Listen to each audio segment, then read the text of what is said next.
sa ibang paraan. Basta ang importante, gawin niyo kinakailangan para sa Up, Pilipinas. up. Yun. Yeah, very good.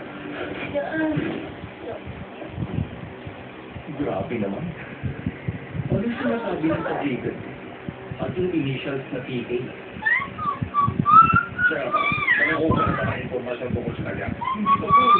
Kapila, yan mismo ang dahilan kung bakit hindi ka pumasok sa bahay sa kanya. Up, ikaw, up. Nangyari po yan dahil hindi niyo ako binigyan ng kapatawar para makapag-review. Bakit naman kailangan niyo pang banggitin ang tungkol doon? Huwag kang sasagot-sagot sa akin ng ikaw. Mabuhin mo yung pag-ugat. Hindi ka sasagutin sa trabaho kung ganyan ka.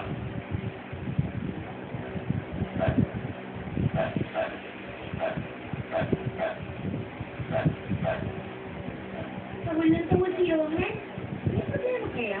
Gusto niya yatang lumabas. Saan pupunta? Lalakad eh. Oo nga, pasensya na kayo. Masyado po kasi kaming abala ngayong umaga dahil kailangan ko huwi ni Mrs. Tachibana. Sa magulang na. Ubus na ang oras. Kailangan ko pa pala pumunta sa Tokyo maya-maya na. Okay lang ba kung kami na lang ang magpasyal sa kanya? Hindi kasi ako mapalagay kung wala kaming gagawin para sa kanya eh. Hindi mo ba ka? Oo nga, magandang idea yan. Huwag mo pag-uusap sa mga ngayon eh.